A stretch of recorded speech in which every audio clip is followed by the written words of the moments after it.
Tá pensando? Vocês estão ao vivo. Olá, boa tarde a quem está entrando aí. Nós vamos iniciar nossa conversa hoje, que é sobre a Lei Complementar 173 do Governo Federal, o que ela tem a ver com os servidores e como andam, né, essas questões mais a nível nacional com relação aos direitos dos servidores. Então, a gente está convidando aí todo mundo para ir acessando. Quem não acessar agora, depois vai ficar salvo na nossa página, enfim, para poderem conhecer. É importante que os servidores conheçam os problemas, os limites que essa lei impõe para a gente organizar a nossa luta também. O que nós vamos lutar, como, de que forma daqui para frente. E o nosso convidado hoje, que a gente quer agradecer muito por ter aceito o convite, é o Leandro, da Direção Nacional do DIESE, trabalha na assessoria da CUT, enfim, então a gente quer agradecer muito a tua disponibilidade, Leandro, e pedir para que tu te apresente, né? O Leandro é economista, mas enfim, o que é o DIESE e o que você faz exatamente no DIESE para quem, né, não conhece e quem está aí acompanhando. Enquanto isso, algumas pessoas vão acessando a nossa live, a gente vai poder começar daí com o nosso assunto. Então, Leandro, te agradecer muito, eu queria que você se apresentasse um pouquinho, em alguns instantes, para a gente iniciar. Sim. Boa noite para todos e a todas, eu espero que todo mundo esteja me ouvindo bem. Eu sou economista de DIESE desde 2006, né? Eu já tive em já fiz várias coisas dentro do DIESE, agora estou fazendo mais essa parte de assessoria na área econômica, né? E o DIESE é uma instituição, né? É uma instituição privada sem fins lucrativos que ela surgiu do movimento sindical e ela serve para fazer toda a parte de assessoria, de negociação coletiva, como essa nós estamos fazendo aqui agora, relacionada a todas as medidas que estão sendo tomadas em relação à pandemia do coronavírus, enfim, é um instrumento de conhecimento do movimento sindical, né? E é mantido na verdade, o movimento sindical que define as diretrizes do DIESE, o que o DIESE tem que fazer, e principalmente aquele tem que atender, que obviamente é todos os trabalhadores e trabalhadoras do Brasil. Né? E eu estou no DIESE desde 2006, né? E confesso que agora esse momento é um momento bem diferente para a gente analisar, né? Até iniciando de estar em casa até o fato de ser uma batelada de coisas que têm sido feitas num curto espaço de tempo, então a gente tem se preocupado muito no DIESE de dar subsídio relacionados a todos os temas específicos envolvidos na questão da pandemia do coronavírus e principalmente tentar apontar caminhos, né? Para como a gente sair, porque todo o debate sobre a pós-pandemia ela é um debate que está começando a criar corpo e é importante que o movimento sindical e todas as representações de trabalhadores e trabalhadoras estejam bem posicionadas para fazer também o debate político sobre o que vai ser depois, que vai ser muito difícil também. Então, a gente tem tanto que subsidiar agora, como subsidiar o presente, né, o que nós estamos passando agora, como o futuro. E por falar em presente, que tem a ver com o que vem acontecendo, aproveitando o coronavírus, o governo, de uma certa forma, aproveita para conceder um direito que é dos estados e municípios, que é o repasse de recursos, e junto com isso faz umas vinculações que traz muitos prejuízos para os servidores. Então, eu queria que você explicasse o que é essa Lei Federal 173 e por que ela surgiu e o que significa para os servidores públicos, nós aqui que somos servidores municipais, né? Um sindicato único para todos os servidores. Então, o que nós temos que nos atentar? Eu sei que você fez uma apresentação, né? Eu fiz algumas lâminas aqui, eu vou, para tentar contextualizar um pouco, se não houver objeção, obviamente. Não tem problema. Eu vou tentar contextualizar um pouco e tentar apontar algumas coisas que estão colocadas sobre essa PL, né? Esse PLP, né? Que foi assinado, tem uma questão muito relevante a vetos, e ao artigo 8º especificamente, que é de suma importância para a questão dos servidores. o PLP todo, obviamente, envolve toda a questão relacionada às finanças municipais e estaduais, né? Que são os entes que vão receber. Então, de uma forma ou de outra, ele acaba afetando a questão do funcionalismo. Uma coisa específica, obviamente, que é a parte que ele fala ali sobre questão de despesas, né? Eu vou fazer uma apresentação rapidinho, tem 9 lâminas, é mais para sistematizar mesmo, e daí depois, obviamente, eu vou disponibilizar, quem quiser pode usar à vontade, né? E lembrando que, como tudo muda rápido, né? A Sim, referência, tudo muda rápido. a referência dessa apresentação é dia 8, né? Hoje, né? Amanhã Então, pode ser diferente. eu vou tentar aqui apresentar, né? No sentido, eu não sei se vocês estão conseguindo enxergar alguma coisa ou ainda não. Ainda não. E agora? Também não. Também não. Peraí, e agora? Não. Ainda não? Não. Eu estou aprendendo essas coisas de computação tanto quanto vocês. Então, um Ah, momento nós só. estamos todos aprendendo, porque é um desafio permanente. Desde a luz, do reflexo, né? Depois a gente vai vendo que é diferente, né? Será que eu vou ter que E pedir aqui para agora? os universitários? Agora eu acho que vai entrar alguma coisa aqui, vamos ver. Agora aparece, mas não aparece na tela ainda. Pelo menos para mim aparece aqui embaixo. Não sei se quem está nos assistindo. Seria Vou pedir para. importante. Eu vou Bom, pedir de para a qualquer Renata. forma. Isso, ela vai ver se a gente. Estou vendo Calma. aqui enquanto você vai. Bom, eu já vou adiantando, então, até porque só são algumas esclarecimentos, tentar organizar um pouco na nossa cabeça. Eu acho que é importante contextualizar esse PLP à luz da conjuntura atual, né? Isso não tem como a gente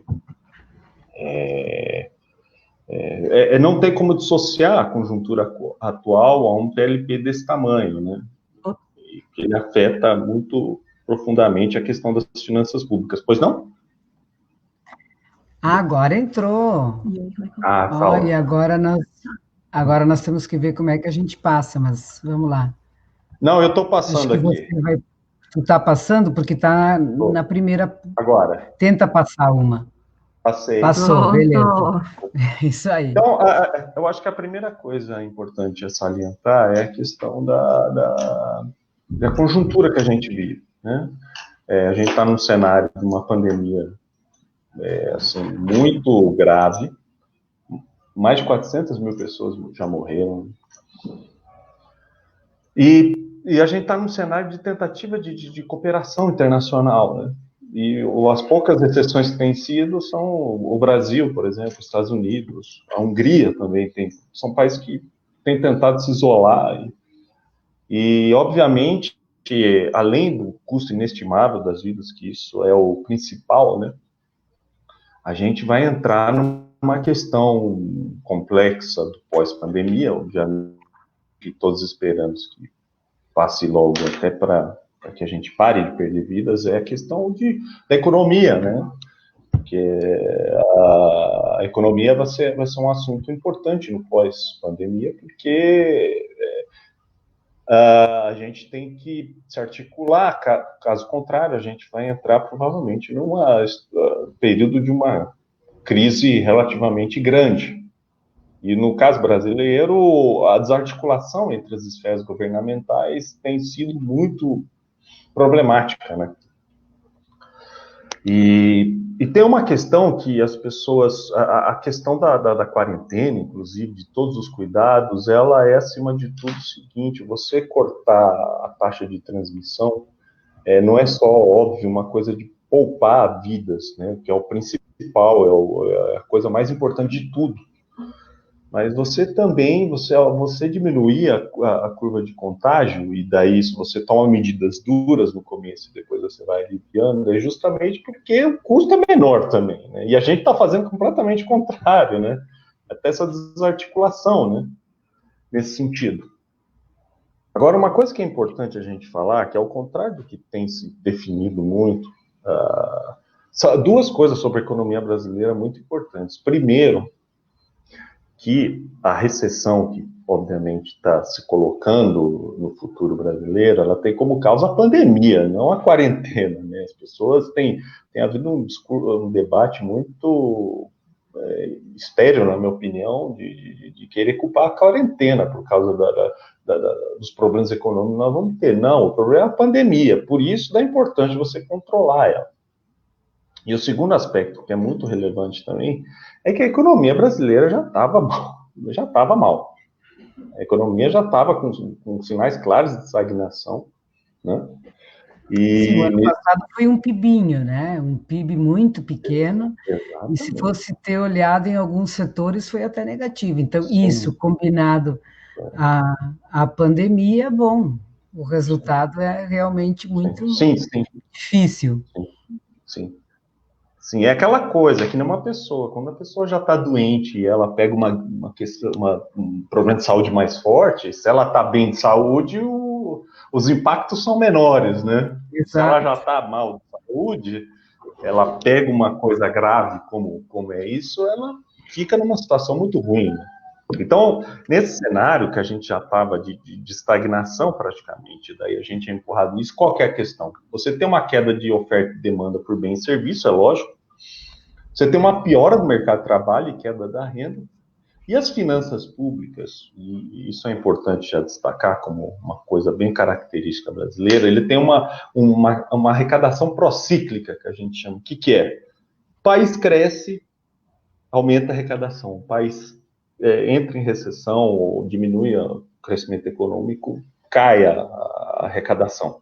Isso se deve muito ao fato de que a carga tributária no Brasil, ela tem toda aquela coisa de regressividade e o problema dela é ser muito fincada em comércio e serviço, né? Ou seja, atividade econômica. Atividade econômica básica, sim. Isso. E a pandemia atingiu o setor público já enfraquecido pela estagnação, né? E com o teto dos gastos já reduzindo recursos para saúde e educação, saúde e assistência social, né? Então a gente está numa combinação muito difícil do setor público, especificamente, para o financiamento das políticas de serviço público e do setor público em si, que é crise. É uma crise de saúde pública, uma crise social e uma queda de arrecadação, né? Aqui é só uns dados sobre o PIB, né? A gente está avaliando que no primeiro trimestre, o único setor que ficou mais claro, assim, que pegou um pouquinho mais a pandemia foi os serviços. Os outros setores, assim, eles ainda estão refletindo o fato da economia estar ruim. E aqui é um dado importante, obviamente, isso é uma tendência geral, no Caxias do Sul, por exemplo, não será diferente disso, porque é natural, como eu falei para vocês, uma queda de arrecadação, né? No caso do governo federal, a queda de arrecadação abril de 2010, abril de 2011, abril de 2012, etc. A queda de abril de 2019 para abril de 2020, em termos reais, foi de 31% de arrecadação, né? Então, é uma queda relevante, né? E daí, como que nós chegamos no PLP 173? Ano passado, se tentou lá o tal do plano de promoção de equilíbrio fiscal, o tal do plano Manuzetto, né? Quem não conhece o Manuzetto Almeida é o secretário do Tesouro, né? E ele queria uma reestruturação da questão dos estados, né, da dívida dos estados, gerar crédito para os estados através de um ajuste fiscal. E daí, nesse sentido, uma das coisas que ele mais atacava era os gastos com funcionalismo, incluindo a questão da revisão do regime jurídico único, né, além de privatização. Com a crise da pandemia, obviamente, a gente está agora num novo cenário. Esse PLP do Plano Manuzetto ficou ali, o Rio de Janeiro ainda conseguiu fazer uma negociação nesse sentido, mas esse debate sobre a questão das finanças públicas dos estados e municípios entrou na questão do PLP 39, 2020, agora já no contexto da pandemia, que que era suposto garantia do montante nominal de ICMS e ISS a estados e municípios com suspensão de pagamento de dívida. Basicamente era assim, a gente está numa crise, essa crise vai promover uma queda de receita dos estados e municípios e a gente vai precisar compensar isso. Então, o governo federal vai dar esses valores em troca, com suspensão de pagamento de dívida, em troca vai ter algumas contrapartidas. Esse projeto PLP 39-2020 foi aprovado na Câmara, e daí na Câmara ele virou o PLP, virou o PLP 173-2020, chamado de Programa Federativo de Enfrentamento ao Coronavírus, né? O total dos valores desse plano é 120 bilhões. O foco dele é ajudar estados e municípios. Metade desse valor, ou seja, 60 bilhões, é para auxílio financeiro direto e o restante é para renegociação de dívida, né? Ele tem como princípio alterar a LRF, né? Ele vai ter que dar uma flexibilidade orçamentária, porque senão as contas municipais, obviamente, vão ter problemas, porque você está num cenário de queda de arrecadação. E também vai gerar um espaço para renegociação de dívida com a União. Aí você fala, opa, legal, a União está tentando ali dar um suporte. Para esse ano é 60 bilhões, né? Sendo que desses 60, 10 bilhões necessariamente precisam ser gastos para a saúde e assistência social, né? E desses 60 bilhões, 37 bilhões são para os estados e 23 bilhões para os municípios. E, obviamente, é aí que começa toda a questão que envolve esse PLP em relação ao funcionalismo público, é a questão da exigência de contrapartida, né? E, assim, o critério de distribuição de recursos, é importante falar que, para os estados, 40%, é um cálculo que está sendo feito, que, no caso dos estados, leva em conta tanto a taxa de incidência do coronavírus como tamanho da população, e dos municípios é predominante o tamanho da população. Aqui, para vocês terem uma ideia, esse gráfico é o geral do Brasil, os estados, né, 37 bilhões, sendo que 30 bilhões praticamente vão ser distribuídos aos estados para eles definirem o que fazer, né? 7 bilhões vão ser de saúde pública. No caso dos municípios, da mesma forma, 20 bilhões para livre aplicação dos municípios e 3 bilhões necessariamente o dinheiro que os municípios receberem, eles vão ter que aplicar em saúde. No caso do Rio Grande do Sul, né, já que a gente está falando de uma base de servidor de município do estado do Rio Grande do Sul, são 2,2 bilhões, praticamente. Sendo que, e para os municípios do Rio Grande do Sul, especificamente, são quase 1,5 bilhão, né? Quais são os principais elementos desse plano, né? A duração até dezembro de 2021, né? Então, são medidas que, por exemplo, depois, um pouquinho para frente ali, a gente vai discutir a questão que afeta o funcionalismo público até final do ano que vem. Ele envolve suspensão de pagamento com as dívidas da União, que é uma coisa que vem se arrastando ali desde a época do Temer, e com renegociação da prorrogação para 2022. Como eu falei para vocês, ele flexibiliza a LRF, ele reestrutura as operações de crédito dos estados e municípios, o que é importante. E parte, como eu falei, vem direto e parte indireto.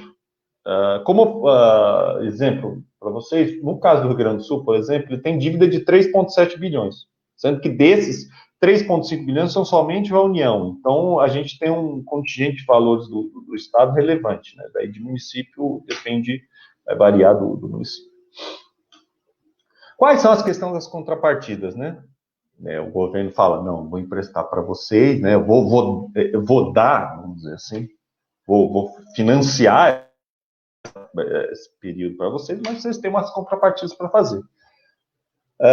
E o governo, com essas medidas nos estados e municípios, ele tenta com que a economia seja de até 98 bilhões. Né? Uma coisa interessante é renúncia de ações contra a União, são ações judiciais. Né? Então, a primeira coisa que ele está falando é o seguinte, você que entrou na justiça contra a União depois de 20 de março, para você receber esse auxílio, você tem que abrir mão dessa ação judicial.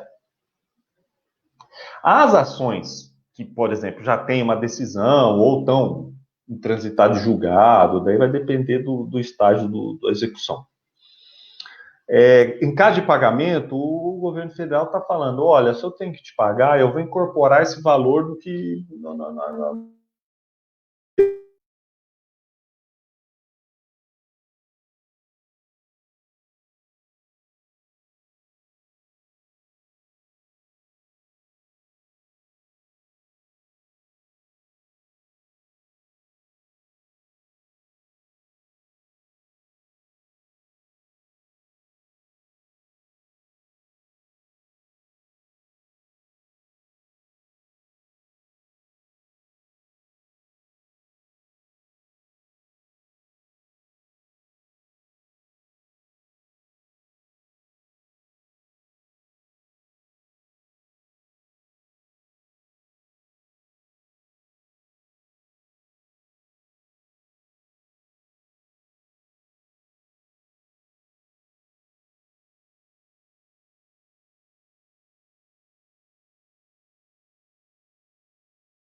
Oi, pessoal, nós tivemos um pequeno contratempo. Eu vou tentar contatar a Silvana e o Leandro. Vocês fiquem ali e aguardem um minutinho, ok? Só um minuto. Sim, vem aqui, vem aqui, vem aqui.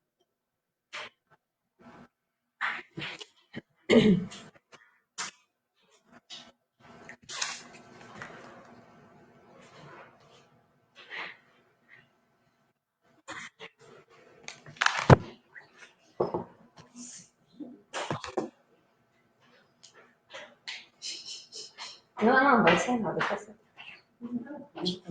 Silêncio. Olá, pessoal, tudo bem? Olha, nós estávamos numa boa conversa, tivemos um pequeno problema técnico, essas coisas que acontecem, né, quando a gente está tentando fazer alguma coisa, enfim. E aí nós vamos contatar o Leandro, vamos continuar a nossa live para a gente poder continuar. E aí quem está nos acessando, desculpa aí, já vamos, boa noite. Ó. Tem várias gurias aí entrando, conversando, e guris também, né? Então nós estamos aí nos adaptando. Tivemos um problema com o equipamento, trocamos de equipamento e agora vamos voltar o contato com o Leandro. E mandem perguntas, dúvidas que vocês têm. Vamos aproveitar esse tempo para ver quais as dúvidas que as pessoas têm. Isso não é uma novidade, a maioria das pessoas já ouviu falar, ou pelo menos ouviu alguma notícia, então aquilo que as pessoas têm dúvida já vão falando para a gente poder, vão perguntando, enfim, que a gente vai se acertando. Ah, Márcia, a tecnologia nem sempre nos ajuda. Enfim, o problema nem foi a tecnologia, o problema foi o micro mesmo que resolveu ficar com frio hoje e não funcionar direito.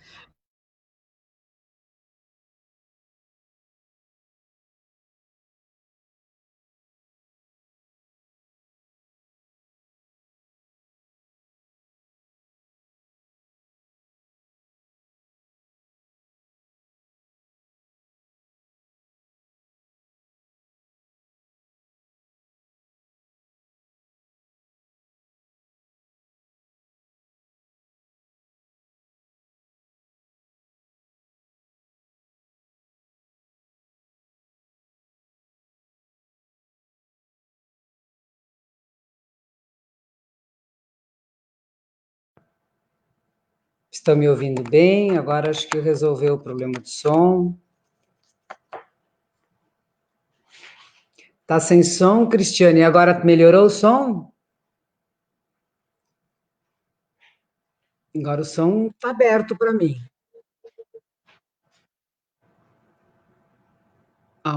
O Ademir disse que o meu som está desligado, mas aqui eu estou vendo o meu som Tá rolando. rolando ligado. Ok. Tá normal? Então tá normal, beleza. E o Leandro, temos notícias do Leandro, vamos ver se a gente consegue contato com ele. Ok.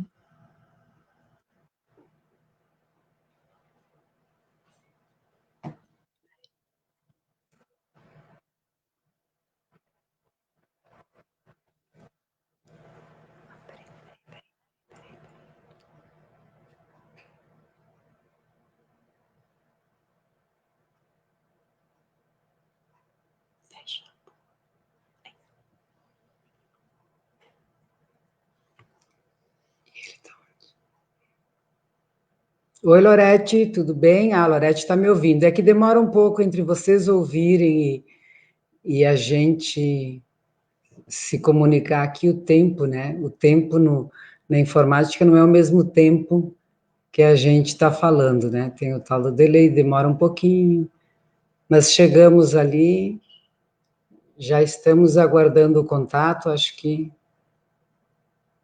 o som está ligado agora, o Ademir, né, que é diretor de comunicação da CUT, que está acostumado com as lives.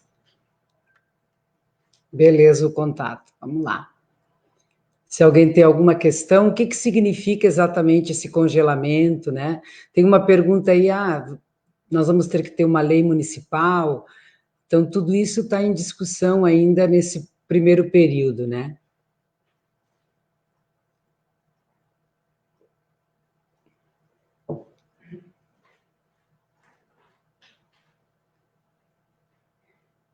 Porque o que o governo fez, né? Aproveitou esse momento de dificuldades, né? Pela questão econômica, enfim, e pela questão do Covid, e aproveita, junto com o auxílio, que é importante para os estados e municípios, ninguém discorda disso.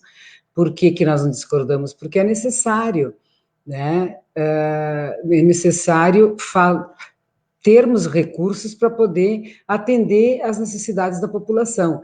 Em Caxias, por exemplo, é a municipalização plena, é um município que tem responsabilidade sobre a gestão da saúde. Então, os recursos que o município investe são recursos importantes. É preciso uma contrapartida do governo federal, é preciso que o Estado também entre em contrapartida. Agora, como se dá essa contrapartida?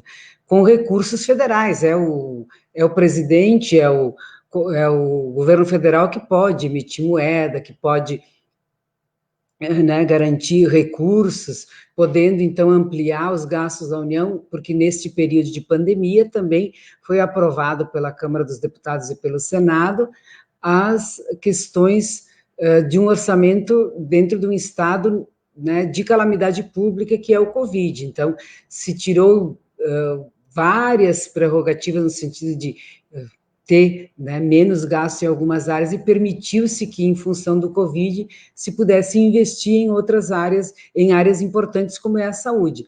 Então, junto com essa questão do investimento, veio o quê? Veio uma necessidade da contrapartida dos municípios. E a contrapartida dos municípios é exatamente naquele controle de gastos que vai fazer com que os servidores tenham os seus salários congelados por um período e, principalmente, né, os seus direitos de avanços, triênios, né, gratificações por tempo de serviço. Então, a grande questão que se coloca é, mas esses direitos todos, eles ficam congelados, ficam suspensos? Se é suspenso, depois retorna, esse tempo vai contar, não vai contar? Como vai ficar para nós servidores? E para a população, você imagina eleger um prefeito, o ano que vem ele inicia o ano, precisa abrir uma escola, né? Ou precisa construir uma escola. E você não pode gastar mais em pessoal. Como que vai atender essa escola? Como que vai poder atender a população que tanto necessita de serviços públicos. Então, essas são questões que estão por trás dessa lei toda, né, de congelamento. Então, ela não é uma lei somente que vai atingir os servidores, ela vai atingir toda a população. Vai ser menos acesso a serviços públicos, vai ser menos atendimento, enfim, vai ter mais dificuldades para que a população possa, né, neste período, e no próximo, até 2021, ter o atendimento de suas necessidades básicas. Então, o que nós vamos fazer? Como nós vamos nos portar? O recurso que vem para os estados e municípios é um recurso que corresponde a 3 parcelas este ano, né? Essa é a ideia que o governo paga em 3 parcelas. Mas o congelamento de gastos, investimentos, né, e ampliação de pessoal é até dezembro de 2021. Então, por que esse tempo diferente? Né? O que significa? O que está por trás disso? Nós temos certeza que é o quê? Estado mínimo, né? Não atender a população, precarizar os serviços de saúde e educação, precarizar o atendimento à população que mais precisa. Nós estamos numa crise econômica, numa crise de saúde pública, e os estados e municípios estão impedidos de investir em pessoal, que é o principal, e em serviços públicos, que é a sua principal função. Então, quem estará desassistido, né? A população, né? Os servidores e a sociedade em geral vai ter um grande reflexo sobre isso. Bom, como fazer e o que fazer?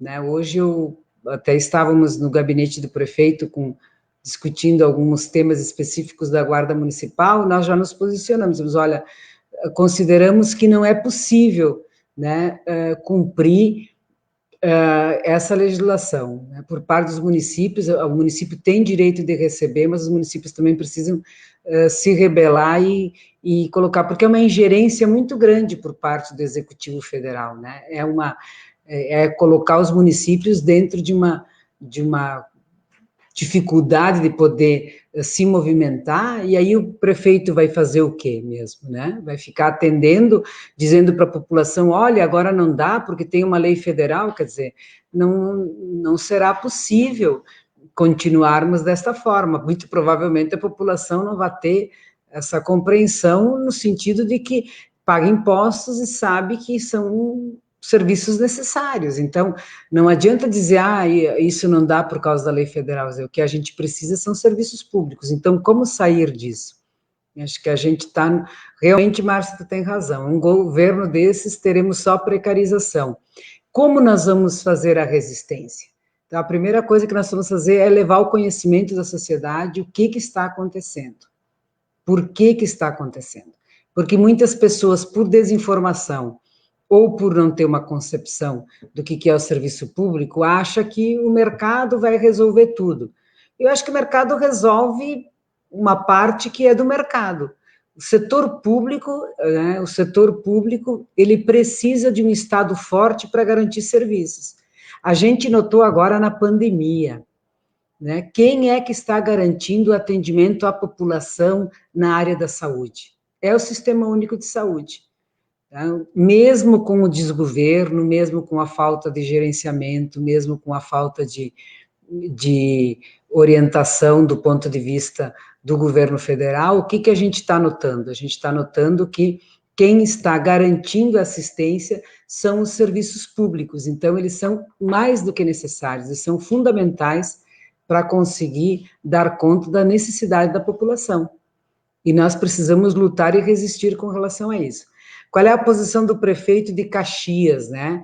Olha, hoje o que nós colocamos para ele, que consideramos que é impossível cumprir essa legislação, e que o município deve encontrar alternativas no campo jurídico, porque é uma intromissão muito grande do governo federal no município, e é uma chantagem do ponto de vista do que o município precisa fazer e das suas obrigações. O prefeito informou que está aguardando o parecer da PGM para ver, então, de todas essas questões, quais são as medidas e quais os artigos, enfim, que o município vai cumprir para depois, então, se posicionar. Nós já pedimos tanto no IPAN, ó, o Leandro está voltando aqui, vou pedir ajuda aqui para a Renata me ajudar aqui, ó, o Leandro já aparece aqui para mim, e ele vai, então, poder explicar para vocês, continuar a explicação, né, Leandro? Eu estava aqui tentando, Sim. tudo certo? Tudo. Eu não sei realmente que aconteceu. Eu estou te ouvindo pouco, Leandro. Peraí. Você está me ouvindo melhor agora? Agora estou te ouvindo melhor. Ok, Tá. Nós tivemos um problema técnico, conseguimos resolver, estava conversando aqui com o povo, explicando um pouco essa coisa de o que significa menos serviços públicos, né? E tem muita gente perguntando qual é a posição do prefeito e o que significa exatamente essa lei. Então, eu fui adiantando algumas coisas, mas acho que você pode retomar aí a sua apresentação. Vamos ver se a gente consegue botar novamente. Perguntar, mas isso é uma coisa que eu vou ter que perguntar. Eu estava falando exatamente sobre o que a hora que caiu, porque... É ótimo. Eu acho que nós estávamos naquela primeira lâmina, você estava falando do Covid. Tá. A primeira lâmina ali, você depois passou para os recursos públicos, já passou para aquela lâmina onde há um decréscimo dos recursos federais. Ótimo. Isso, ali, tá? Tá, estamos bem. Me auxiliando, porque hoje o computador está com frio e o computador resolveu exatamente isso. Você já tinha explicado essa parte. Tá. A Renata está ali, ó, colocando um positivo. Tá. O computador... Tá bom? Vamos lá, Leandro, para quem está entrando agora. Eu peço desculpa para todo mundo aí. Eu vou tentar aqui resumir. Resumir. Bom, eu tinha explicado para vocês que a arrecadação ela teve uma queda relevante, né? Isso também é estados e municípios. E no caso do PLP, como que ele começou? Da onde que ele surgiu essa lógica de ajuste fiscal? A primeira coisa que ele surgiu foi ainda do plano Manuzeto. Os estados estavam ali por causa da recessão, estagnação econômica muito ruins, do ponto de vista de economia. Então, o governo ofereceu um crédito vinculado a um ajuste fiscal, que incluía privatizações e revisão do regime jurídico único, né? Ele foi um plano que, apesar de alguns estados aderir, não foi para frente, né? Não virou uma norma. E daí depois, nesse ano, já no contexto do Covid, a gente tem aí o tal do PLP 39, que é garantia do montante nominal de ICMS e ISS a estados e municípios, com suspensão de pagamento de dívidas. Eles falaram, não, a gente sabe que todo mundo está com dificuldade, vai ter queda, então a gente vai dar um auxílio e também vai envolver aí uma renegociação de dívida. O PLP 173-2020, Programa de Federativo de Enfrentamento ao Coronavírus, ele virou isso a partir da aprovação do PLP no Senado. O valor total desse programa é 120 bilhões, sendo metade para auxílio financeiro, né, direto, e o restante para renegociação de dívida. Ele altera, qual que é o princípio dele? Uma das coisas que tem que fazer, quem mexe com finanças municipais, vocês sabem muito bem, vocês negociam o salário de vocês, ele vai alterar a LRF, né? Ele vai dar tem que dar uma flexibilidade, porque senão nenhum estado vai ter as contas aprovadas. E renegociar a dívida com a União. Para esse ano aqui, são 60 bilhões, sendo que 10 bilhões tem que ser necessariamente para saúde e assistência social. E desses 60 bilhões, 37 bilhões são para estados e 23 bilhões são para municípios. Existe uma incidência de exigência de contrapartida. Isso a gente vai ver lá na frente, que eu acho que é uma coisa muito relevante ser discutido. Os estados, qual que foi o critério de distribuição? Para os estados é uma taxa que levou tanto em consideração a taxa de incidência do vírus e do tamanho da população, dos municípios é o tamanho da população. Aqui é só para vocês terem uma ideia da distribuição dos valores, né? Tá tudo bem aí, tá tudo ok agora? Tá tudo ok. Ah, Continuamos. tá. Então, Tem que mudar até de sala, de lugar, enfim, tudo isso nós tivemos que fazer. não, mas... O Ó, cenário mudou aqui. ah, então, dos 60 bilhões para esse ano, 37 bilhões são para estados, governos estaduais, sendo que desses 7 bilhões, sendo que desses 37 bilhões, 30 bilhões praticamente vai ser dado para os estados sem um fim específico, e 7 bilhões vão ser dados para os estados. Não, você precisa gastar em saúde, tá? Né? Direcionado. Para os municípios, essa mesma lógica, 20 bilhões para livre aplicação, para todos os municípios do país, e 3 bilhões para ser gasto em saúde. No caso do Rio Grande do Sul, a gente está falando de 2,2 bilhões do governo do estado, e para os municípios, todos os municípios do estado vão receber 1,5 bilhão. Né? Esse programa, ele vale até dezembro de 2021. Então, é importante a gente ter essa data como referência. Então, as renegociações, por exemplo, vão ser empurradas até 2022. Você tem aí uma suspensão de pagamento de dívida com a União, a flexibilização de regras orçamentárias também tem como referência dezembro de 2021, reestruturação das operações de crédito, né? E, então, você tem aí um período de quase 2 anos onde essa lei vai valer. Mas o governo falou, eu vou ajudar vocês, né? Na verdade, chega a ser até uma coisa meio absurda, mas vamos lá. Ele pediu contrapartidas, né?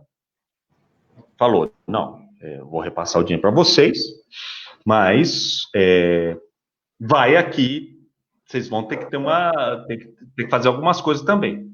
Dos 120 bi que eu estou gastando, eu gostaria que a economia que vocês fizessem chegasse a 98. Ou seja, o gasto fiscal da União seria algo como 22 bi. O resto seriam coisas assim que, se eu considerar o balanço consolidado de União, Estados e Municípios, estaria ali compensando um pouco. Quais são essas contrapartidas? A primeira envolve ações judiciais. Um ente entrou com uma ação judicial contra a União. As ações judiciais que tiverem início após 23 de março de 2020, tem que ser renunciadas. Assim, se um determinado município entrou contra a União, questionando algum repasse de valor ou alguma coisa do tipo, em 21 de março ele vai ter que abrir mão dessa ação. As ações que são anteriores a 1 de março de 2020, essas ações, elas teriam os valores, em caso de serem pagas, em termos de incorporação do que vai ser repassado ao ente, ao Estado. Então, por exemplo, o município ganhou uma ação contra a União relacionada a tal coisa. Então, o pedaço do auxílio financeiro vai ser relacionado a esse ganho dessa ação. O que é relevante, no caso, para o funcionalismo, não que as outras não sejam também. Vocês vão ver aqui que essa que eu vou falar e a próxima estão completamente ligadas, né, em termos de congelamento de despesas com o pessoal até 31 de dezembro de 2021. Ela impede a criação de cargos, impedimento à contratação, exceto por causa da coronavírus, né? Impede reajustes. Ele impede alteração na estrutura de carreiras que signifique, eu vou, por exemplo, uma pessoa vai ter uma vantagem porque ela vai, eu vou reestruturar determinada carreira para fazer determinado grupo de funcionários, funcionários públicos ganharem mais. Isso está vetado, por exemplo, né? Reestruturação, etc. Contagem de tempo para aquisição de vantagens, né? Então, eu andei lendo aí uma análise da assessoria da Câmara sobre esse PLP, E uma das coisas que eles falam é o seguinte, olha, por exemplo, se um município deu um parcelamento de reajuste, em vez de pagar o reajuste em um ano, ele dividiu em 2, eu paguei o primeiro no ano passado, daí vou pagar esse ano. Isso aí eles falam que não afeta. Não está afetado. Outra coisa, em fevereiro saiu a promoção de uma pessoa. Ela recebeu lá um triênio ou ela recebeu uma incorporação de título. Né? Ela fez lá, estudou pós-graduação, etc. Não, isso aí não é afetado. Agora, esse tempo que nós estamos, desde a promulgação até dezembro de 2021, não vai contar para efeitos de promoção de cargo, por exemplo. Né? A pessoa fica um tempo no cargo, né? Esse tempo não vai ser contado. Não? E eu falei para vocês que a impedimento de contratação, exceto pelo Covid-19, ela também é uma coisa que não vai valer na prática, porque o governo federal está impondo aos estados e municípios impedimento de aumento real de despesa primária. A não ser que aumente a receita do doente, né? Ou que eu vou aumentar determinada despesa de um lado, eu vou reduzir de outro. Ou seja, ele está fazendo uma coisa no molde do teto dos gastos. Uma pergunta relevante, isso a gente tem debruçado muito no Diese, é se os valores que, por exemplo, foram divulgados, etc., são suficientes, né, para compensar a queda, a perda, né, que vai ter de arrecadação. Então, o governo está projetando dar um auxílio, olha, estou dando um auxílio para recompor o ICMS ou o ICS do ente, né? E, por outro lado, ele vai fazer contrapartida. A estimativa média de queda do ISS ou do ICMS, o governo federal está trabalhando com 30%. Né? Varia, obviamente. Daí, o parâmetro de tempo é maio a outubro de 2019. Ou seja, qual que foi o valor arrecadado de ICMS de maio a outubro de 2019 no Rio Grande do Sul? Foi 17,7 bilhões de reais.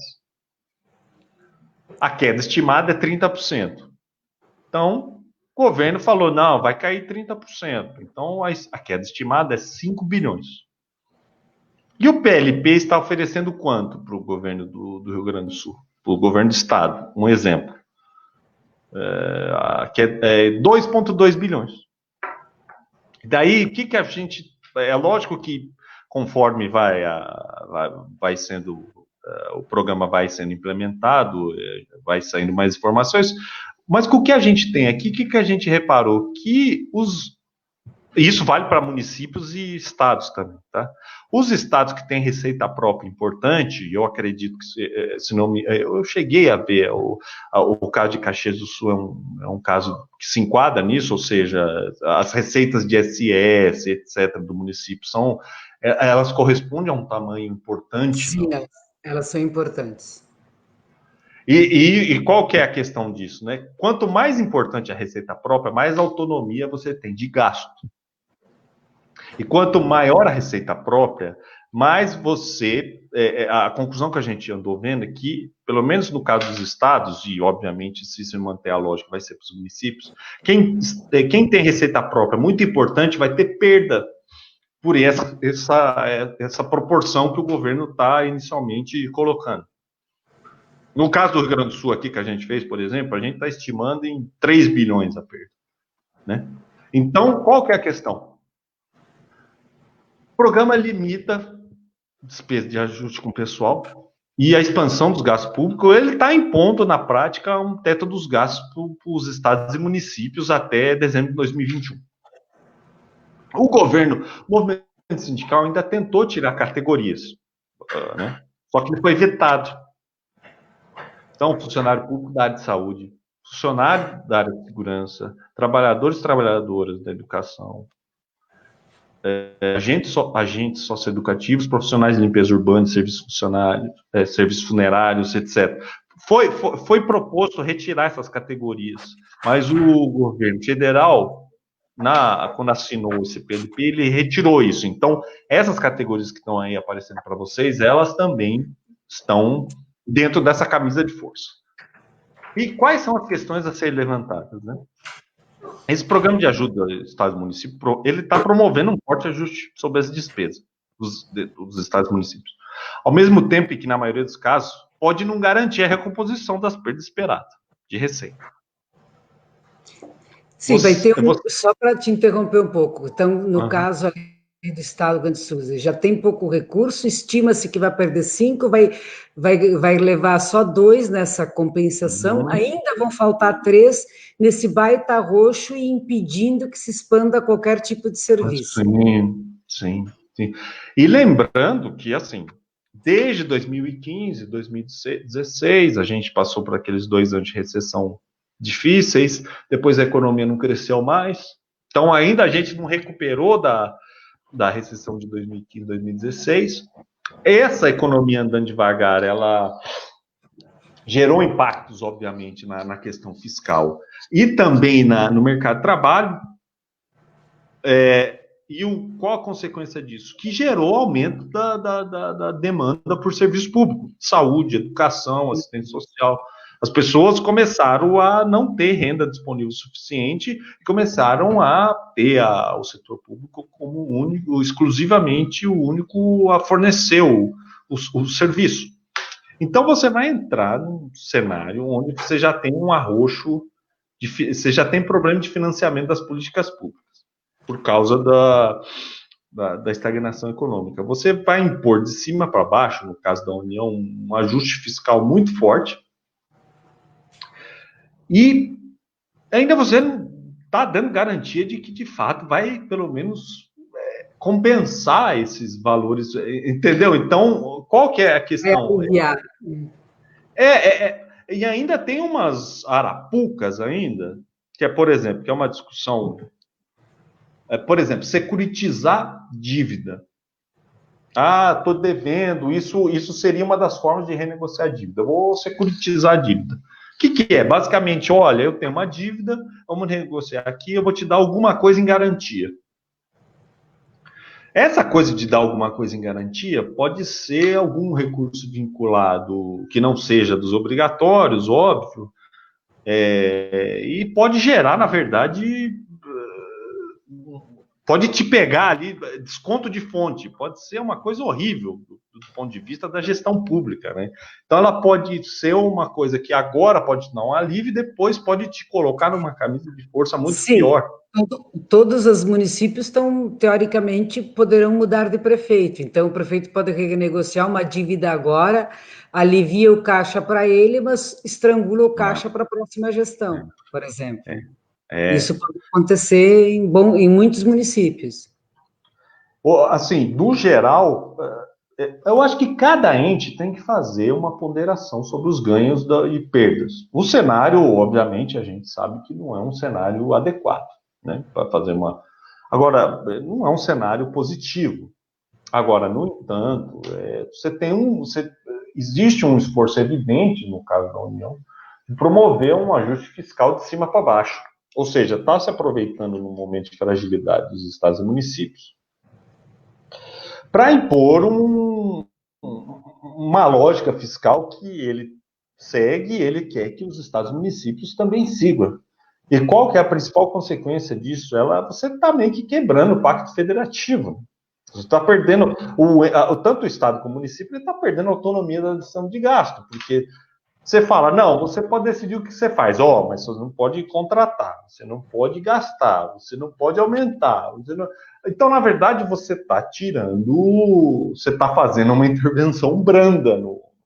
Eu acho que nem no período da ditadura se cerceou tanto a liberdade dos prefeitos. Eu dizia hoje, olha, se o prefeito que for eleito disser que vai investir em educação, em 2021 ele não vai poder abrir nenhuma vaga nova em escola, porque isso precisa nomear professor novo, só pode nomear para quem se aposentou por essa regra.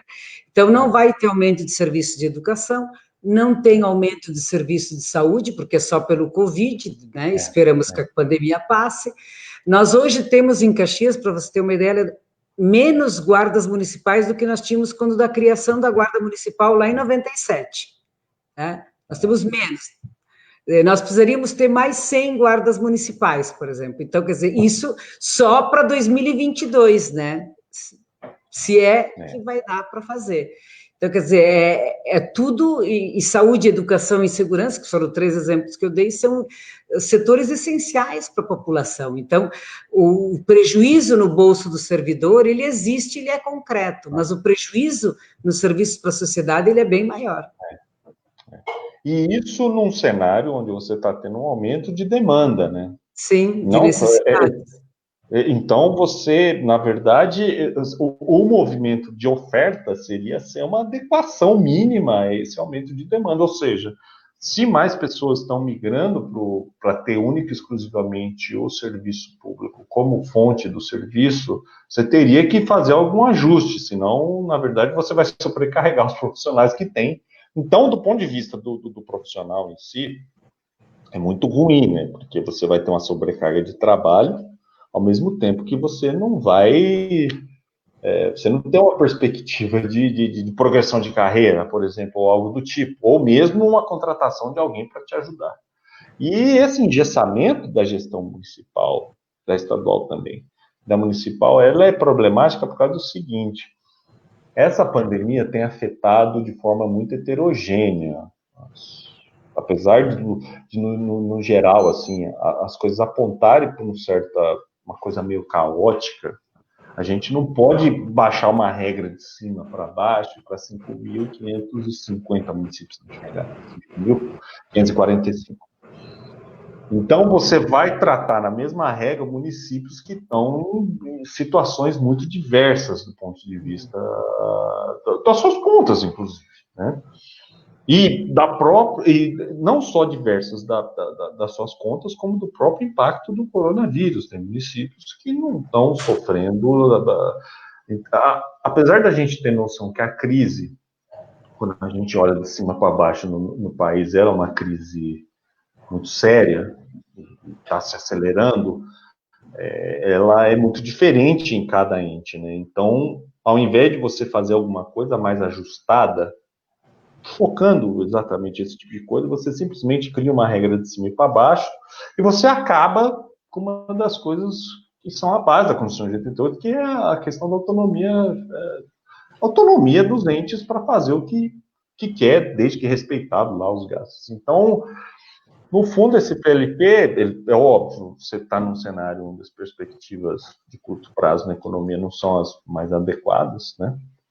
Agora, por outro lado, também ele tira, na minha opinião, um pouco de autonomia do ente, né, o Estado e o município, num momento que ele vai precisar ter um bom jogo de cintura para dar conta do aumento de demanda que vai ter, né? Tanto por causa do coronavírus, como posteriormente pela questão da recessão econômica. Então, nesse sentido, eu acho que, apesar da gente ter que analisar com lupa cada caso, de fato, ele dá um engessamento sem o PLP está oferecendo um engessamento da gestão pública sem necessariamente oferecer. Pode ser que a contrapartida não seja o suficiente, entendeu? Então, nesse sentido, é uma coisa que precisa ser muito bem debatida por todo mundo, de alguma forma, até porque esse tipo de política vai gerar impacto na questão da prestação de serviço, na ponta. Né? Nesse sentido, é difícil. E nós aqui, por exemplo, temos um comprometimento de pessoal de 45% da receita tributária líquida, por exemplo. Então, não teríamos um gasto de pessoal que é exorbitante. E nem temos aquilo que alguns gostam de chamar privilégios, entre aspas, né? Temos poucas formas de progressão na carreira, é só os avanços, triênios, enfim. E com tudo isso fica congelado, a gente fica pensando, bom, então nós vamos, mais uma vez aqui, que a gente, né, faz o tema de casa, organiza as finanças, tem os recursos em dia, os servidores vão ser penalizados. E tem já vários serviços, né, que nós temos hoje que tem falta de pessoal. Imagina que esses serviços vão ter que ficar com aumento de demanda, 1 ano e meio, né, vamos arredondar o tempo, assim, para facilitar, né, na nossa conta, mas mais de 1 ano e meio, sem nenhuma nomeação nova, né, e aumentando paulatinamente. Eu acho que é uma coisa que não daria para cumprir nem pelo atual, e é um compromisso que impede, inclusive, como eu disse, do ponto de vista da sociedade, ele impede a gestão do próximo prefeito. Então, toda a preocupação da lei eleitoral dos atuais não tomarem decisões que atrapalhem a próxima gestão, essa é uma decisão que vai ter reflexos da próxima gestão, né? Sim. Então, acho que é essa visão geral que ela é importante que tu trazes, né, Leandro? Quer dizer, de que num momento de crise tu precisa de mais serviços, o recurso que vem é menos da metade do que se estima, e a um custo de não atender a população. Quer dizer, a população vai pagar 2 vezes, né? Crise, mais crise, mais crise. E como eu disse esses dias, todos nós que somos assalariados, a gente, né, compra muitas coisas no mercado local, nas coisas locais, enfim, né, que é o que faz movimentar a economia nos municípios. Muitas vezes são o salário dos servidores, dos trabalhadores, é a renda da população. Daí a gente combina o arrojo salarial do servidor público com o cancelamento de contratos e as demissões no setor privado, com a precarização. Quer dizer, como é que imaginam que a gente vai sair da crise? Não dando recursos na mão da população, porque quer queira, quer não, a gente tem uma hierarquia de impostos baseada muito no consumo, né? No consumo de bens e serviços de primeira necessidade, quase sempre. Então, quer dizer, tu faz com que o mercado interno encolha. Bom, o Estado vai recolher menos, o município vai ter menos recursos, e aí é uma roda toda, né? Menos serviços, menos. Quer dizer, essa matemática, em algum momento, ela vai excluir muita gente, ela vai sobrecarregar os serviços, e nós, de novo, os servidores, vamos pagar o pato. Se é que eu entendi bem pela tua explicação, Leonardo, a primeira coisa que nós temos que tentar brigar é para que derrubem o veto, então, para aliviar os setores da área da educação, segurança e assistência. Sim, e também envolve as pessoas que, por exemplo, teve a inclusão de pessoal de serviço de limpeza e, por exemplo, serviços funerários, que estão nossa, pessoal que está 24 horas aí virando, né? Mesmo com esse cenário de pandemia. Teve uma negociação, logrou, mas o governo... Eu até procurei saber a justificativa do veto, daí diz que foi um pedido do Ministério da Fazenda, porque iria reduzir o que eles dizem de ganho potencial do programa. Eu acho uma questão muito discutível, porque...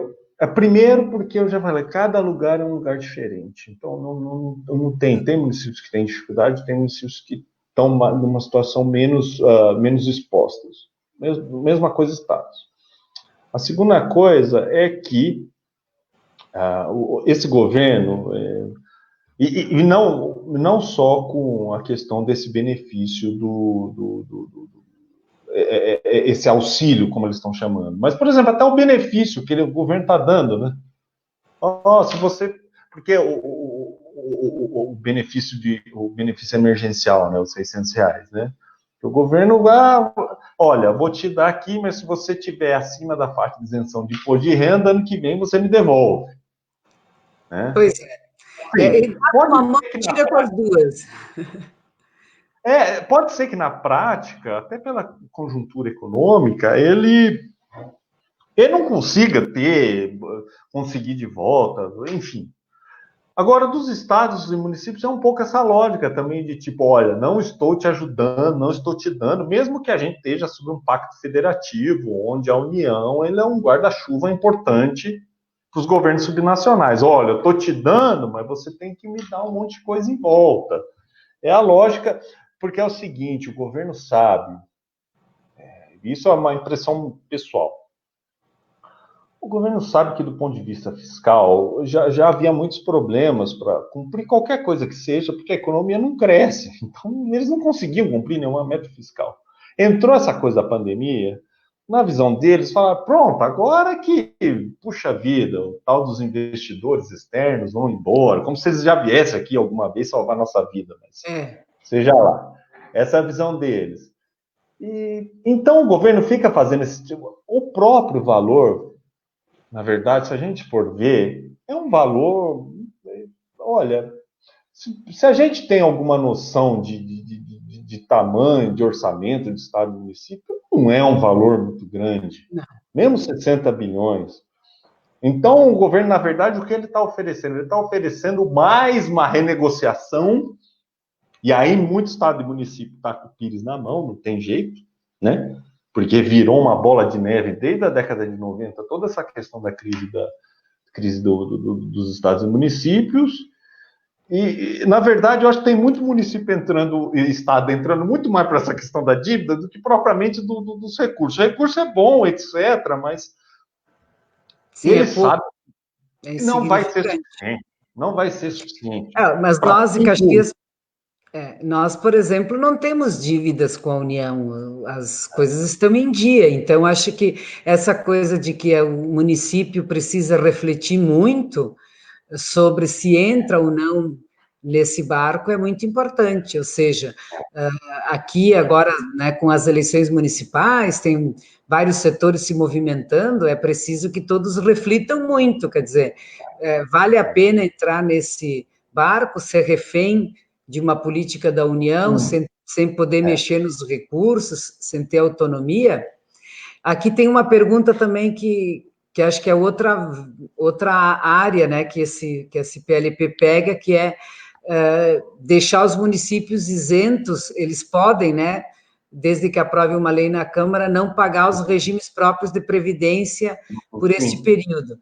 O que também é uma confusão, né? Você tem um regime próprio de previdência que nenhum deles é dentro das regras da Previdência superavitários, imagina você deixar um ano sem pagar a patronal, quer dizer, você faz com que os servidores tenham que pagar a conta mais uma vez, então inviabiliza, sim, é o João Everaldo que está perguntando, inviabiliza, e uma das coisas que nós estamos batendo muito com a prefeitura, não, vocês nem podem, né, não pensar em não contribuir com o FAPES, porque isso inviabilizaria o nosso fundo. Aliás, acho que inviabiliza qualquer fundo de previdência que tem na sua principal arrecadação a questão patronal. Todos os fundos foram criados né, no máximo 20 anos, enfim, nenhum deles sobreviveria, eles não têm capital suficiente, não conseguiram acumular para garantir a aposentadoria no próximo período e se dar o luxo de ficar um ano sem receber, né?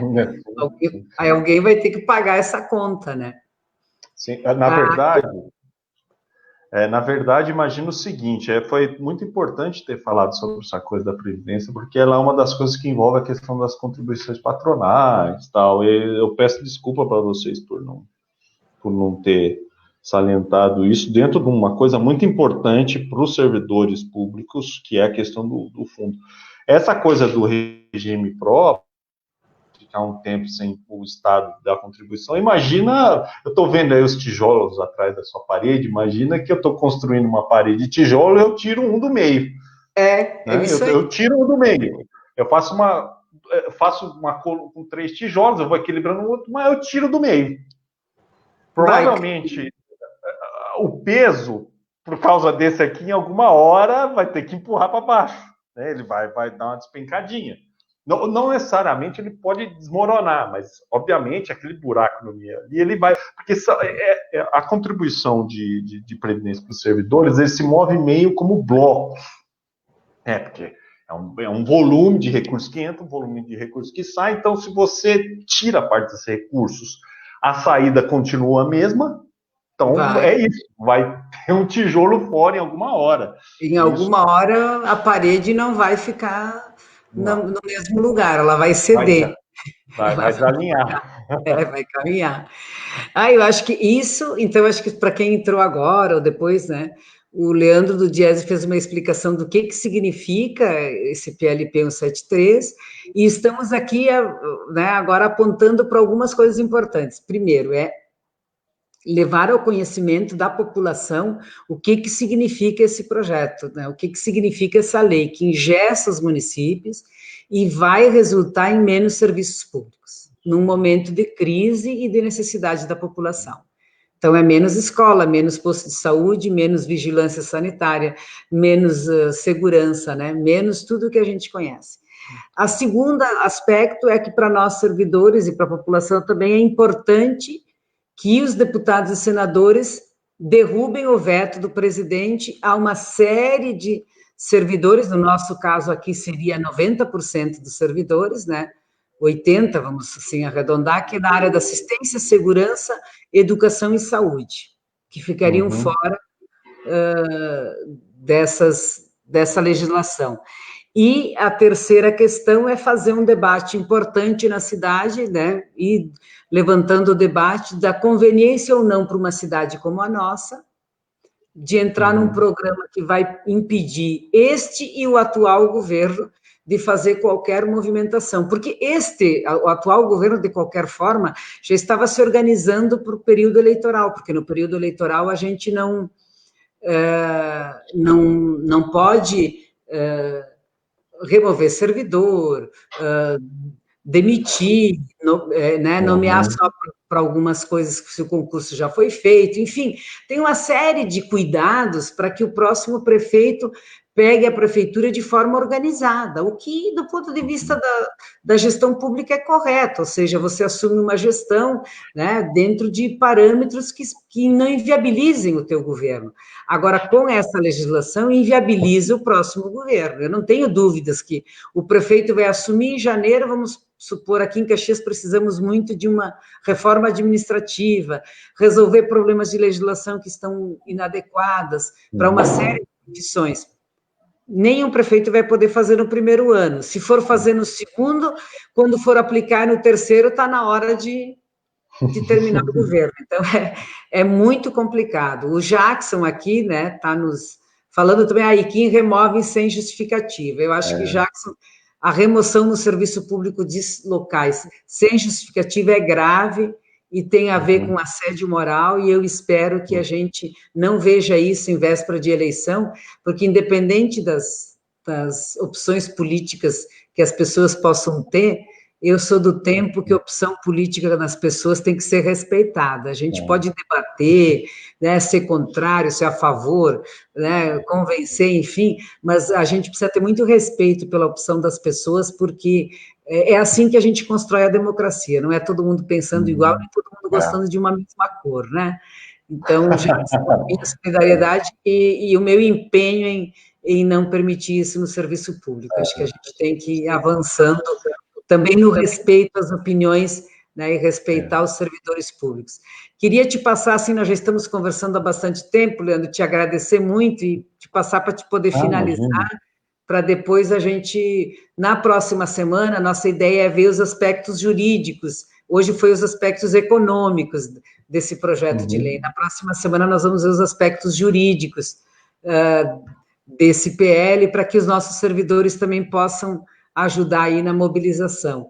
Então, não sei se você quer ter algumas outras questões, enfim, um tempo para você concluir aí, para não tirar muito o teu tempo, te agradecer muito por estar ali, você está em Campinas, é isso? Isso, estou aqui na quarentena em casa. Aqui. Na quarentena em Campinas, pedir desculpa mais uma vez pelos nossos problemas técnicos, né? A gente teve que mudar de sala, de local, de equipamento, mas enfim, são coisas que às vezes fazem a gente improvisar, né? Agradecer ao pessoal aqui, a pessoa que apoiou aqui, a Renata, que ajudou a gente a sair,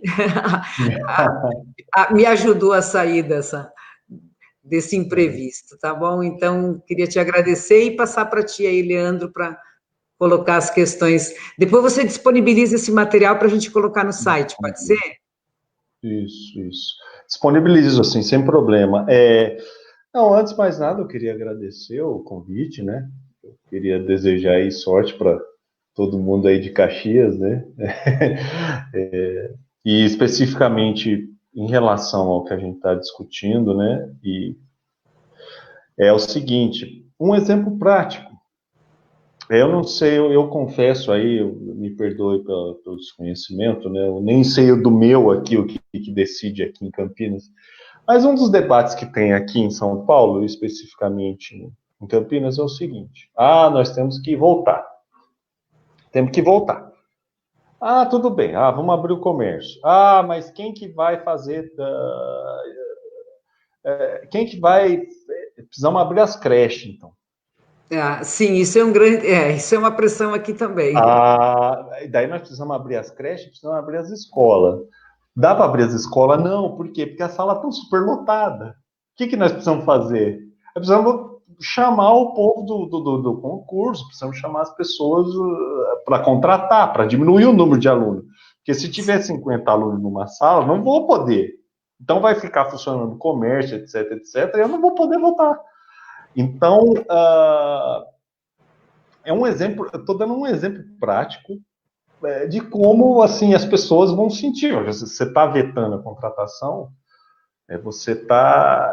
No fundo, eu acho que o mais importante, sempre quando eu trabalho, e assim, os municípios, é que cada município tem uma realidade diferente. Né? É verdade. Aqui em São Paulo, e eu lembro que eu já estudei também no estado do Sul, Rio Grande do Sul também, você tem diversos tipos de municípios. Né? Você tem os municípios pequenos, você tem os municípios médios, você tem os municípios já de um maior relevo econômico, e todas têm dinâmicas diversas. Quando você faz uma regra de cima para baixo, você está necessariamente colocando no mesmo cesto duas realidades diferentes. E eu diria que essa realidade ainda é aumentada em termos de diferença por causa dos efeitos diversos que o coronavírus tem feito. Então, eu acho muito importante a mobilização. No caso, acho que são dois níveis de questão. Primeiro, a mobilização, obviamente, da população, dos sindicatos servidores, junto aos parlamentares que têm espaço para falar, olha, esse veto aí, você vai vetar...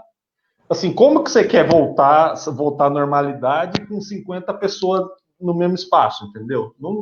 É uma contradição.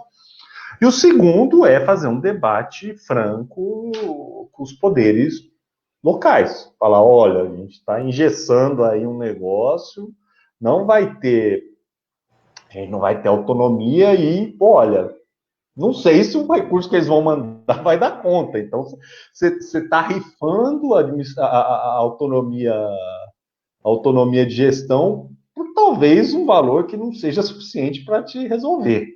Então, nesse sentido, eu acho que precisam ser feitas mediações. É muito importante fazer esse tipo de mediação ao nível local, porque, de fato, trata-se de uma lógica fiscal muito agressiva do ponto de vista da contração de despesa.